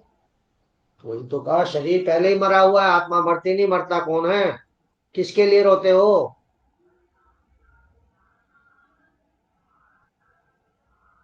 मृत्यु होती है अहंकार की। अहंकार पालने योग्य है या मरने योग्य है? मरने योग्य। अहंकार तो मरने योग्य है। तो फिर रोते किसके लिए हो? अहंकार मरा, मृत्यु के बाद 17 चीजें जाती है, अहंकार यही रह जाता है। आपका जो शरीर बना हुआ है ये अहंकार से बना हुआ है। आत्मा प्लस जीव दोनों मिले जीवात्मा बनी। सबसे पहले उत्पत्ति किसकी हुई? बुद्धि की। बेहतर तो कल बोलते ब्रेन ही बनता है सबसे पहले, और बुद्धि के बनते ही क्या आ गया? मैं, अस्तित्व आ गया, इसको कहते हैं अस्मिता आ गई। और मैं का मतलब क्या हुआ? अहंकार। बुद्धि के आते ही अहंकार आ गया। अहंकार मतलब अहंकार 3 प्रकार का है, सात्विक, राजसिक, तामसिक। सात्विक अहंकार से आपका मन बनता है और पांचों ज्ञानेंद्रियां बनती है। राजसिक अहंकार से आपकी कर्मेंद्रियां बनती है और तामसिक अहंकार से पंच भौतिक, ये पांच महाभूत और उसके सूक्ष्म भूत बनते हैं। ये पूरा शरीर आत्मा को छोड़ करके अहंकार से बनता है, और जहां अहंकार है वहां अविद्या है, अज्ञान है, अंधकार है। सर अहंकारी समझ तो नहीं ये आया। शरीर ही अहंकार का परिणाम है। अहंकार कोई जीने की इच्छा है, अहंकार कोई मरने का भय है। ना आत्मा मरती है, ना आत्मा कोई भय होता सर आपने अभी जीवात्मा और आत्मा के बारे में बोला, तो सर इसमें कुछ डिफरेंस होता है? है। सर आत्मा आपने और जीवात्मा दोनों के बारे में बोला। आपने कहा कि आत्मा जीव से मिल जाती है तो वो जीवात्मा बन जाती है, तो इसका मतलब जब वो हमारे शरीर में आती तभी तो जीवात्मा बनेगी सर? शरीर में तो आएगी ना वो, जभी तो जीवात्मा बनेगी। जी सर। माता के गर्भ में जब आत्मा का प्रवेश होता है, आत्मा क्या होता है एक्चुअली, क्या है कि ये तो प्रारंभिक स्थितियां हैं। जीव भी अनादि है और आत्मा भी अनादि है। अब आप मृत्यु के पश्चात जीवात्मा के रूप में ही जाओगे और वही जीवात्मा प्रवेश करेगी माता के गर्भ। तो जीव प्लस आत्मा, जैसे सोना प्लस तांबा इज इक्वल टू आभूषण, ऑर्नामेंट, ऐसी आत्मा प्लस जीव इज इक्वल टू जीवात्मा। तो सारा ज्ञान, सारा विद्या, सारा दुख जो भी कुछ है इन दोनों के मिलने के कारण ये है। नहीं, जब हम मर जाते हैं तो आत्मा ही तो निकलती है, जीव तो यहीं रह जाता है ना? नहीं, जीव यहाँ नहीं रहता। जैसे साइकिल चलाना सीखते हो तो पहले दिन ध्यान रखते हो कि अब ब्रेक लगाना है, अब ये पैर चलाना, अब वो पैर चलाना, अब घंटी बजानी है, हैंडल को पकड़ के रखते हो। लेकिन जब साइकिल आ जाती है तो हैंडल भी छोड़ देते हैं लोग, पैर अपने आप चलते हैं, सब काम अपने आप ऑटोमेटिकली होते हैं। तो क्यों होते हैं? क्योंकि आपके शरीर को, सिस्टम को एक आदत पड़ गई है।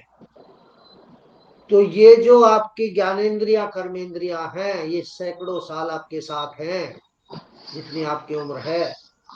तो ये तो यही रह जाएंगी, लेकिन इनके जो संस्कार है, जो इनकी आदत पड़ गई है, वो जो चीजें संस्कार है, वो आत्मा के साथ चले जाए। और जो हम कहते हैं ना भगवान इसको मुक्ति देना, किससे मुक्ति देना? वो चिपट रहे हैं उसको। मुक्ति कहते हैं इन संस्कारों से मुक्ति दे दो तो इसकी आत्मा मुक्त हो जाए। तो ये संस्कार साथ में रहते हैं और आत्मा के साथ ये संस्कार ही जीव है, यही जीवात्मा है। चलिए, तो आगे बहुत लंबा विषय है पढ़ाई में। दूसरा, ये तो मैंने आपको बता दिया उस प्रश्न का उत्तर। दूसरा, आपको मैंने कल स्वाध्याय का एक विषय दिया था। What happened? सर कोशिश की पिछले सर, आपने हाँ, बताया था खुद के शेड्यूल को समझने के लिए। नहीं, कल मैंने शरीर की बात नहीं की। कल तो नहीं मैंने सर, समय प्रबंधन पर आज विचार करने के लिए कहा। समय की समय बात। प्रबंधन। जी सर। तो किसने कितना समय बचाया कल रात्रि में सोते समय? सर मैं कोशिश की थी, मैं 4 बजे उठने की, तो मैंने सोचा उस समय टाइम बचेगा मेरे लिए थोड़ा सा, तो आधा घंटा लेट हो गई। पूरे दिन में आप अगर अपने कार्यों को प्रबंधन के तरीके, एक तो होता है होच पोच अस्त व्यस्त, एक होता है प्रबंधन के तरीके से। अगर आप प्रबंधन के तरीके से करेंगे तो ऐसा नहीं होता कि मान लिया आप सुबह 5 बजे उठ रहे हैं या 4 बजे उठ रहे हैं और रात को 10 बजे सो रहे हैं, तो इतने सारे समय में आपके पास कुछ समय ना बचे। लेकिन होता क्या है, बहनें प्रेशर कुकर में भोजन क्यों बनाती हैं? क्यों कनिका? जल्दी बन जाए। जल्दी बन जाए। जो समय बचा है उसका क्या करती हो?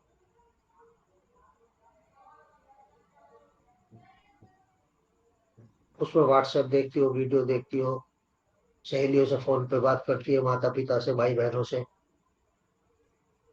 इसी को कहते हैं मैनेजमेंट। आपको मैनेज करना है। आपको जन संपर्क, संवाद, योग में अत्यधिक संपर्क संवाद भी बाधक तत्व है। जितने अधिक संपर्क संवाद होंगे उतने ही अधिक सूचनाएं पहुंचेंगी, जितनी अधिक सूचनाएं पहुंचेंगी उतना ही आपका मस्तिष्क अस्थिर होगा, मस्तिष्क स्थिर होगा तो मन भी अस्थिर हो जाएगा। तो अत्यधिक संबद्ध संपर्क और संवाद भी बाधक तत्व है। तो कल समय प्रबंधन सबको करना चाहिए था, लेकिन नहीं किया। स्वाध्याय के बिना जब तक स्वाध्याय को नहीं करना सीखोगे, 10 मिनट 5 मिनट रात को सोने से पहले स्वाध्याय करके सोएं। विषय मैं दूंगा आपको, स्वाध्याय आपको करना है। स्वाध्याय जब तक नहीं करेंगे आप कुछ भी प्राप्त नहीं कर सकते। जब तक हमें यही नहीं पता हमें दिल्ली जाना है, हमें यही नहीं पता कि हम कहाँ खड़े हुए, कैसे जाएंगे? तो पहले हम देख तो ले हम कहाँ खड़े हैं, हमारा स्टेटस क्या है। तो स्वाध्याय करना सीखिए। अभी मैं आपको दूसरा विषय दे देता हूँ, मैं डायरी उठा लेता हूँ।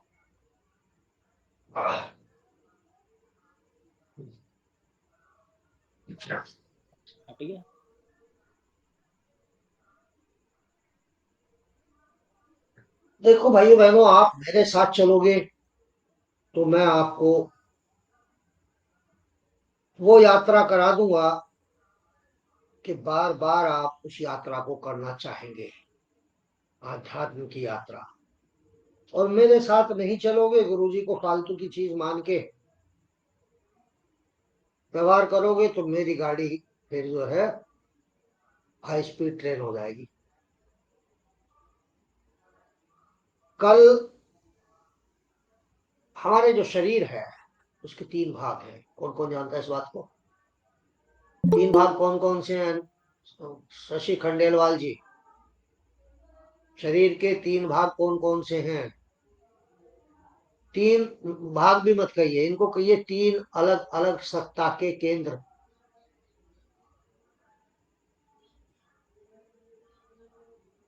राकेश मिश्रा जी, आपका माइक बंद है, माइक खोल के बोलेंगे तो मुझे सुनेगा।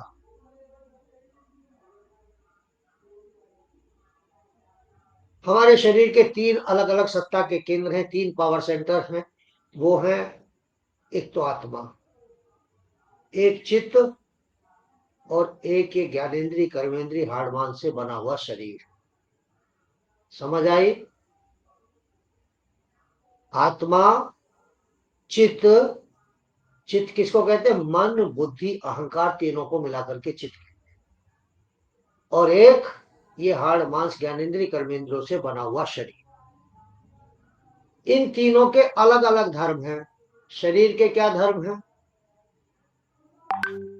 भूख, प्यास, निंद्रा, आलस्य, भोग, वासनाएं, प्रमाद, राम नाम जपना, पराया माल अपना। ये किसका है? मन का धर्म है। शरीर के धर्म मैंने बताए, मन के क्या धर्म है? मन में इच्छाएं उत्पन्न होती है। मुझसे सुंदर कोई ना हो, मुझसे शक्तिशाली कोई ना हो, मुझसे धनवान कोई ना हो, मुझसे ज्ञानवान कोई ना हो, मुझसे प्रतिभावान कोई ना हो, मुझसे प्रज्ञावान कोई ना हो, ऐसा चाहता मन। और आत्मा, आत्मा के क्या धर्म है? आत्मा का सबसे पहला धर्म है प्रेम, परोपकार, सहयोग, सेवा, क्षमा, दया, दान, सर्वे भवन्तु सुखिनः। ये आत्मा के धर्म। आज रात्रि को आपको स्वाध्याय करना है। कल एक एक से पूछूंगा कि शरीर के कितने धर्म निभाए, मन के कितने धर्म निभाए, और आत्मा के धर्म अभी तक के जीवन में आपने कितने कितने निभाए हैं। समझ ना आया हो तो पुनः पूछ लीजिए। शरीर के धर्म क्या है? भूख, प्यास, गर्मी, सर्दी, भोग, वासनाएं, ये शरीर के धर्म है। मन के धर्म है इच्छाएं, कि मैं ही सर्वश्रेष्ठ हूं, सब कुछ मुझे ही मिले। और आत्मा के धर्म है प्रेम, सेवा, सहयोग, परोपकार, क्षमा, दया, दान, सहिष्णुता, सर्वे भवन्तु सुखिनः, सब कुछ सुंदर हो, सब कुछ सब सुखी हो। तो रात्रि में आपको यही करना है कि अभी तक के जीवन में आपने किसके कितने धर्म निभाए हैं। लिखा किसी ने, उन्होंने क्या क्या दिया टॉपिक? कल जी। को कहेंगे हमारे तो समझ में ही नहीं आया था। हमारे शरीर में कल कितने भाग? शरीर के भाग नहीं है कि केंद्र। शरीर, मन और आत्मा, इन तीनों में हमने किसके कितने धर्म निभाए हैं, ये हमको स्वाध्याय करना है। ठीक है, तो ये मैंने आपको, अभी 10 मिनट है, पुराणों के बारे में मैंने बता दिया।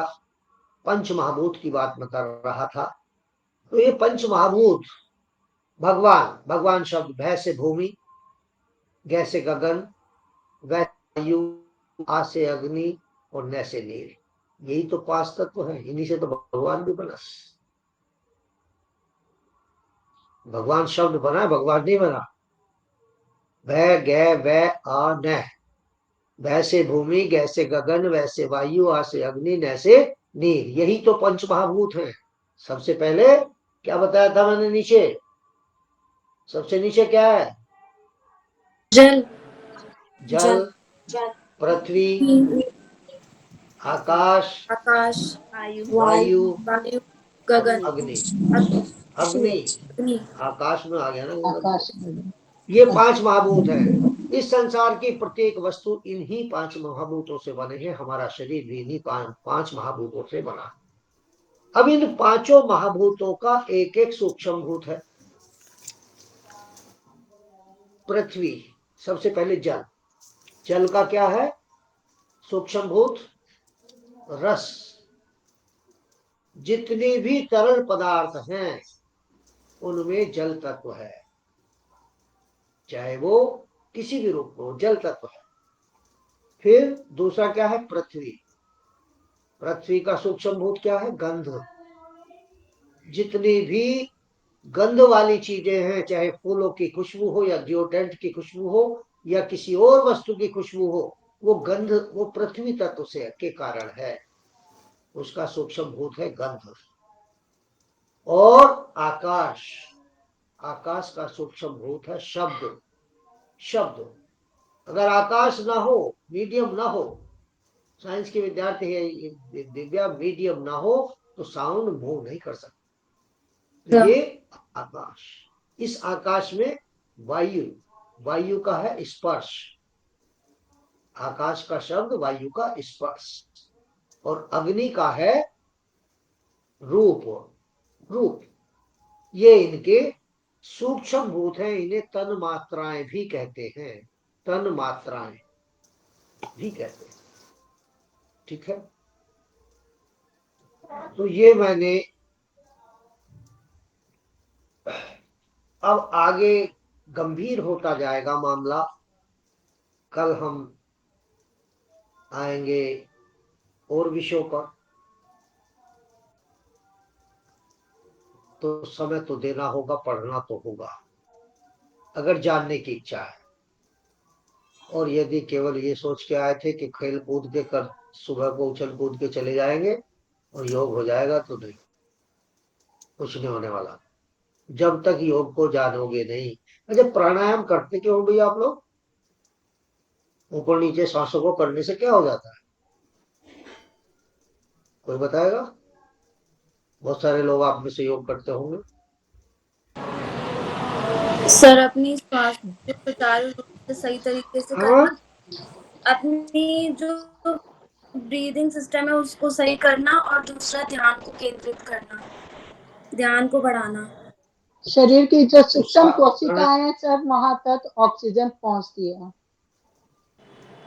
जोर से बोलो, मुझे सुन नहीं रहा। हाँ, गुरुजी हमारे शरीर में जो 37 ट्रिलियन सेल्स हैं, हम उन ऊर्जा की तरंगों को चार्ज करने के लिए इन ब्रीदिंग सिस्टमों का इस्तेमाल करते हैं। चार्ज हो गए फिर क्या करोगे? उनसे हम अपनी कोशिकाओं को जिंदा जिंदा रखने के लिए उन ब्रीदिंग मतलब एनर्जी लेवल आपका बढ़ गया, कहने का मतलब ये है, तो आप अच्छे से अपने दिन भर के कार्य कर पाओगे, थकान नहीं होगी। लेकिन इससे क्या फायदा? ये तो अभी भी कर रहे हो आप अपने काम। इस योग के थ्रू हम अपनी चेतना को जागरूक कर रहे हैं, चेतना को, अपने मन को, खुद को, अपने अहंकार को कम कर रहे हैं, अपनी बुद्धि को चेतना को जागृत किया जाता है, चेतना तो खुद ही चेतन है। नहीं, हम अपनी बुद्धि आत्मा को आत्मा में कोई परिवर्तन घटित होता ही नहीं है। आत्मा ही तो चेतन है, जी उसमें कोई परिवर्तन घटित होता ही नहीं है। देखिए, प्राणायाम सबसे पहले क्या क्या घटित होता प्राणायाम से? हमारे श्वासों की संख्या घट जाती है प्रति मिनट। अभी आप 25 सांस ले रहे होंगे, 20 ले रहे होंगे, स्टॉप वॉच से चेक कर लीजिएगा किसी। 90 दिन का जब आप प्राणायाम करेंगे तो आपकी श्वासों की संख्या में 1-2 की कमी आ जाएगी, किसी की 1, किसी की 2। फिर आगे बढ़ते रह जाएंगे। निरंतरता कितनी समयावधि करते हैं, निरंतर करते हैं कि नहीं करते हैं, तो आपकी सांसों की संख्या धीरे धीरे धीरे धीरे घटते हुए जो 20-25 थी वो 12, 10, 8 तक आ जाएगी। और जितनी श्वासों की संख्या कम होगी उतना ही मन का भटकाव कम हो जाएगा। आप एकाग्रता में चल जाने लगेंगे, आप एकाग्र होने लगेंगे। और जब व्यक्ति एकाग्र होता है तो फिर वो न तो कुछ भूलता है, जो पढ़ोगे वो याद हो जाएगा। आपको अनावश्यक फालतू की चीजें में इंटरेस्ट कम हो जाएगा। आपके भीतर परिवर्तन घटित हो जाएगा,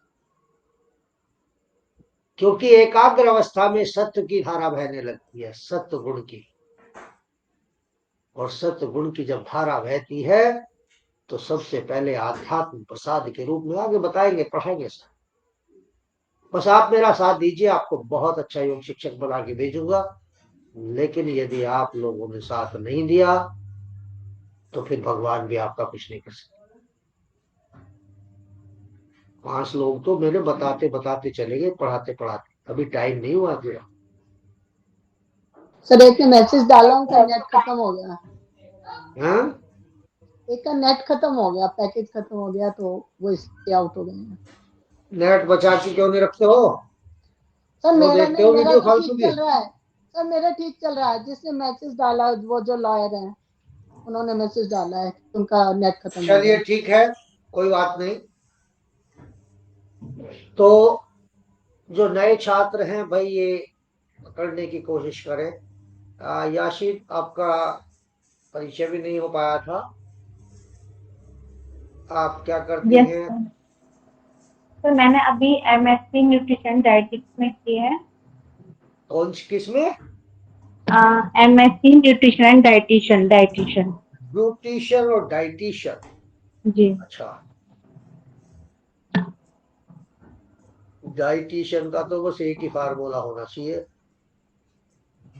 हित भुक ऋतु भुक, हित भुक मित भुक ऋतु भुक।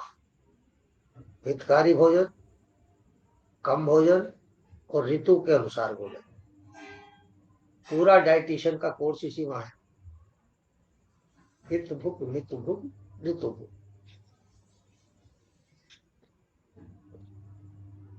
तो आप आगरा से हैं, चलिए अच्छी बात है, एमएससी में कर रही हैं, बहुत अच्छा कोर्स है। नहीं सर, मैं बुलंदशहर से हूँ, मेरी कंप्लीट हो चुकी है। अब कंप्लीट हो जॉब गई का ट्राई बुलंदशहर करें। से? जी। बहुत जी, बढ़िया, बहुत वहाँ बढ़िया। जयपुर से किया है मैंने कोर्स। थोड़े थोड़े थोड़े दिन कहीं प्रैक्टिस करो और उसके बाद अपना काम शुरू करो। नहीं सर, प्रैक्टिस मैंने कर लिया, अब ज्वाइन करना है मेरे को। अब मैं हॉस्पिटल देख रही हूँ, अगर अच्छा सा कहीं मिल जाए तो मैं वहाँ ज्वाइन कर लूँ। पतंजलि, भारत, हाँ, सब लोग भारत स्वाभिमान ऐप डाउनलोड करें। Bharat Swabhiman app, BST app बोलते हैं, ये पतंजलि का हमारा ऐप है। इस पे पूरा सिलेबस आपको मिलेगा आपके सहयोग शिक्षक प्रशिक्षण का। इस पे बहुत सारी जानकारियां, भजन भी मिलेंगे इसमें आपको, मतलब इंटरटेनमेंट के भी साधन हो, और वाईएस ट्रेनिंग कोर्स भी है, योग शिक्षक ट्रेनिंग कोर्स भी है। इसमें आपको जितनी वेबसाइट्स हैं उनके ऑथेंटिक लिंक्स भी हैं। अगर कोई आपसे कहे जी हमें वहां जाना है, योग ग्राम जाना है, हमारा वहां वो करा दीजिए, तो बाहर फ्रॉड चल रहा है, आपने उल्टा सीधे लिंक पर भेज दिया तो पैसा फंस सकता है, तो आप उसको ऑथेंटिक लिंक दीजिए वहां से। भारत स्वाभिमान ऐप से जॉब का भी उसमें कॉलम है, आप अगर कोई जॉब चाहते हैं तो उस लिंक के द्वारा वहां लिंक दिया हुआ है, उस पर आप एप्लीकेशन को भेज सकते हैं। बीएसटी ऐप में सारा स्टडी मटेरियल भी है, बहुत सारी, बहुत अपडेट है। आप कोई सामाजिक कार्य कर रहे हैं पतंजलि के बैनर के नीचे, योग कक्षा लगा रहे हैं, तो एक फोटो क्लिक करिए, वहां भेजिए, आपकी फाइल बन जाएगी, आपका रिकॉर्ड बन जाएगा, और जब आप जॉब के लिए डालेंगे तो वो रिकॉर्ड आपके काम आएगा। तो BST app, Bharat Swabhiman app, आप आज ही प्ले स्टोर से डाउन करें। ओम लिखा आएगा, मैं दिखा देता हूं आपको।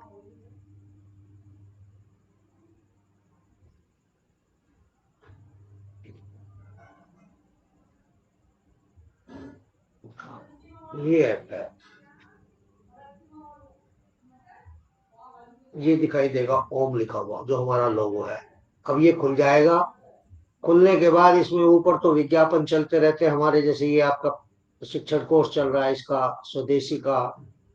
फिर इसमें है अटेंडेंस भी है, क्लास में जो लेते हैं आप, सेवा कार्य आपने क्या क्या किए, सोशल मीडिया भी है, वीडियो भी है, स्वामी जी की सारी वीडियो मिलेगी, भजन मिलेंगे, हेल्थ की टिप्स भी मिलेंगी, सारे हेल्थ टिप्स जो चाहिए वो मिलेंगी, मेडिटेशन टिप्स भी मिलेंगी, अभ्यास क्रम, योग का अभ्यास क्रम क्या होना चाहिए ये भी मिलेगा, ई पेपर्स भी मिलेंगे, और जो प्रकल्प हमारे क्या क्या प्रकल्प वहां चल रहे हैं, क्या क्या कार्य पतंजलि में हो रहे हैं वो भी मिलेंगे, बैनर्स वगैरह मिलेंगे, वाईएस ट्रेनिंग कोर्स मिलेगा, एजुकेशन से संबंधित आचार्य कुलम, गुरुकुलम, और जो वहाँ पतंजलि यूनिवर्सिटी है, और जो वहाँ बीएमएस का कॉलेज है, ये सब के बारे में मिलेगा। कृषि, एग्रीकल्चर के बारे में भी यहाँ जानकारी मिलेगी, चिकित्सा के बारे में भी जानकारी मिलेगी। वाईसीबी, योगा सर्टिफिकेशन बोर्ड, भारत सरकार और पतंजलि मिलकर के कोर्स कराते हैं योगा सर्टिफिकेशन।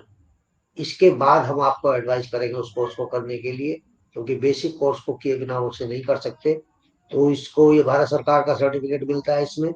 यज्ञ के बारे में भी मिलेगा, जॉब के बारे में मिलेगा, दान करना चाहे तो उसके बारे में जानकारी है, ट्विटर फेसबुक के बारे में है, फोटो गैलरी है, ऑफिशियल वेबसाइट लिंक्स हैं, और कोई हेल्प चाहिए तो वो भी है।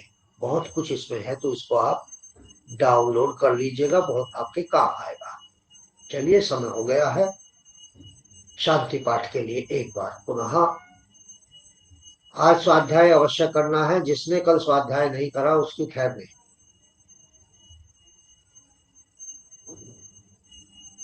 एक बार फिर बैठेंगे, सुखासन, सिद्धासन, पद्मासन, वज्रासन। मेरुदंड सीधी, गर्दन सीधी, थोड़ी सी ऊपर उठी हुई सांभवी मुद्रा में, ध्यान आज्ञा चक्र पर, दोनों हाथ कोहनी से मोड़ करके घुटनों के ऊपर, ध्यान मुद्रा, ज्ञान मुद्रा। लंबा गहरा श्वास भरते हुए एक बार दीर्घ ओम का उच्चारण।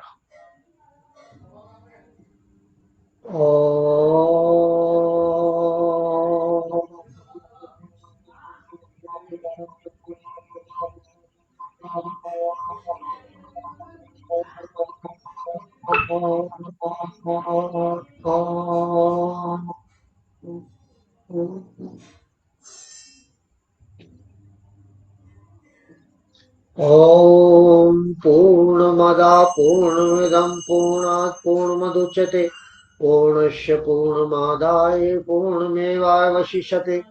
ओम ध्रुव शांति अंतरिक्षं शांति पृथिवी शांतिरापा शांतिरोषधयः शांति वनस्पतयः शांति विश्वे देवा शांति ब्रह्म शांति सर्वज्ञं शांति शांतिरेव शांति श्यामा शांतिरेधि।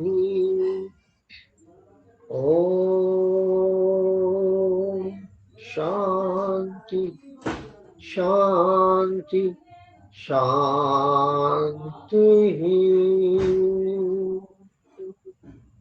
इसके बाद ध्यान में चला जाना चाहिए। वैसे तो परम पूज्य स्वामी जी महाराज, आचार्य जो महाराज और जिन दिव्य आत्माओं को ऋषि महर्षियों के हमने आवाहन किया था, उनका धन्यवाद करते हैं और उनके आशीर्वाद की कामना करते हुए आज का ये सत्र समाप्त घोषित। ओम शांति शांति। शुभ रात्रि। शुभ रात्रि गुरुजी। कोई प्रश्न, किसी का कोई प्रश्न, कोई जिज्ञासा? हेलो मालती जी, मालती जी। जब तक प्रश्न आने शुरू नहीं होंगे, जब तक जिज्ञासा, देखिए बताइए प्रश्न का जन्म कहाँ से होता है? जिज्ञासा से। जिज्ञासा कब होती है? जब अज्ञान होता है। और अगर प्रश्न नहीं आ रहा, जिज्ञासा नहीं है, तो मुझे ये समझ लेना चाहिए